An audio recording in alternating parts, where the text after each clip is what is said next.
Hey yo, what is up guys? Your boy's back and I'm making another wrestling video because I got my Randy Orton t-shirt on here.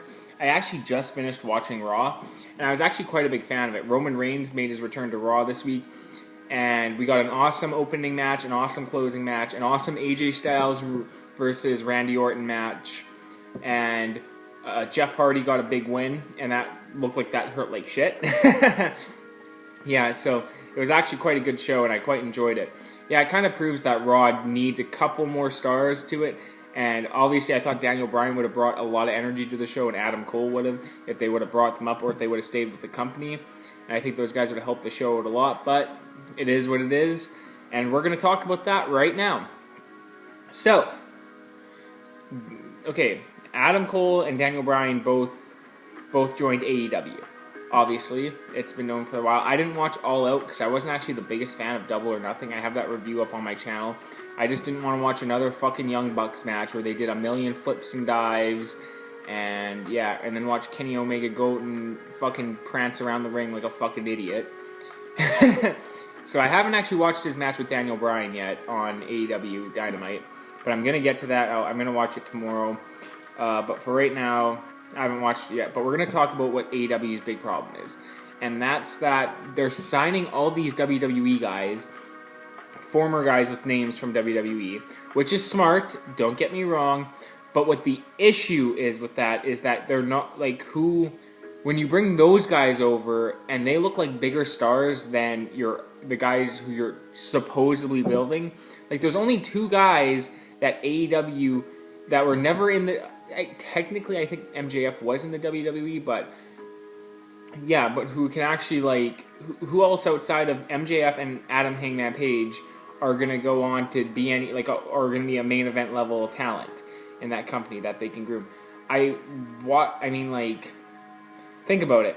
If you bring Daniel Bryan and CM Punk in, I hate CM Punk, by the way. I fucking hate that guy. I don't like him. I used to be a fan. I don't like, not at all. But, okay, so you're in the wrestling business. You have the choice to put the belt on Daniel Bryan and CM Punk to help the lineage of your belt, to bring legitimacy to it, to have these world-renowned guys. And it's like, oh, CM Punk got his ass beat in UFC. So does he really bring legitimacy to anything anymore? Not really. So, yeah. So you have the choice to put it on Daniel Bryan. You put it on him, which would be smart to do. And then what I would do is after that I'd have it transition to MJF because I think MJF is ready. He's ready for the prime time. He's ready for the main event. He should be in the main event. He probably should have been there last year or whatever the fuck. But yeah, MJF, total main event status. Same thing goes with Hangman Page. Those two guys, they're ready. The rest of the roster though, like what Jungle Boy, are you gonna honestly believe Jungle Boy beats Bryan Danielson? Not really. Do you believe Darby Allin? Didn't Darby Allin just put over CM Punk? Yeah, he just put him over. So it's like, what the fuck? Do you believe like in any of these AEW guys could actually like take any of these former WWE guys? And there's a lot of them. It's like literally your whole roster. It's funny how these people, they all hate on WWE, but their whole roster is made up of former WWE guys. So it's like, what are you guys talking about here? If AEW is so good, why are they signing all these WWE guys and not bringing up all this missing indie talent or whatever the fuck?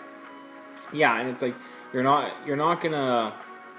It's at the point where you're like these people are gonna like a lot of these younger undercard guys. They're gonna start being like, what the fuck's going on here? And it's not. And I think it's coming to the end of that buddy period with AEW because it's already happened. Apparently, Cody and Bucks aren't really buddies anymore. And fucking think about it. Like, it's funny how people all talk shit about Triple H, but the Young Bucks, don't they are like CEOs and they're holding the tag belts. And Kenny Omega is also a CEO. He's holding the World Championship belt. Do you guys not see what's going on here? It's like oh look, we made it's like exactly where we thought it would be. It's like Kenny Omega is going to be champion, and the Young Bucks are tag team champions, and Cody was the TNT champion. You know what I mean? It's just like okay, I see they're really building up that young talent, but it's like the young talent or the other talent isn't even that good. Most of those guys are just shitty wrestlers. Like I'm just gonna be honest. Like Darby Allin, it's like I don't take Darby Allin seriously. I'm sorry. I know people like Darby Allin and think he's good or whatever, but who takes him fucking seriously? His legs are literal like shrimp. Like he doesn't even look big or anything. It looks like I could take any of those dudes. Like Jungle Boy, who gives a fuck? Like what do you guys? And then they put that fucking Marco Stunt guy on television. It's honestly just disgusting to like watch Marco Stunt out there. I don't know if he's still with the company or not or whatever the fuck he's doing, but it's fucking retarded. But that's what I'm saying. That's what the issue is. It's like you have all these WWE guys coming in, and it's like, are you going to put the belt on CM Punk and Daniel Bryan, who are going to be draws and are actually going to draw the shows and put eyes on the product, or are you going to go with these other guys? And there's only 2 of them you can put it on. So, what choice are you going to pick? And I think the answer is pretty obvious because you need those names for the belt. So, but I think you could. I don't think Daniel Bryan needs to hold their world title that long. I think the money's in the chase with him. It always has been. He doesn't really have to hold the world title to get a huge reaction or get people into his matches. Sorry. So yeah, I'm gonna watch that Bryan Danielson match. Sorry. Dang. Gotta clear up my throat here. But yeah, I'm going to watch that Bryan Danielson, Kenny Omega match. And yeah, I really hope it's pretty good. And yeah, I just think like AEW's gotten into some problems. Because it's like, you got your goal in the wrestling industry is to become world champion. And most of those guys aren't going to be able to get to that level. Because it's like, you're going to be running with these other guys who you keep bringing in. Who are post WWE guys who are obviously bigger stars. And you're not building anyone up to that. So I think that's kind of an issue with what they're doing. But yeah, I mean, it's the wrestling business, and people are going to start leaving AEW pretty quick here.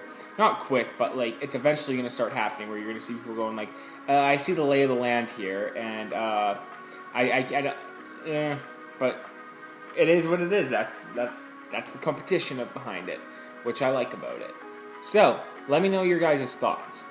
Do they continuously put the belts on these former WWE guys? They've already done it with Jon Moxley and Chris Jericho, so it's like they've already done it. So like, do they continue down that path? Does that hurt the legitimacy of AEW, or does it help by having all the WWE guys constantly in the main event? They just had it all out. Kristen Cage was in the main event. It's pretty obvious that they need these former WWE guys. But anyways, peace out, guys. Like the video. If you're an AEW fanboy, you probably won't like what I said, but it is what it is. Peace out.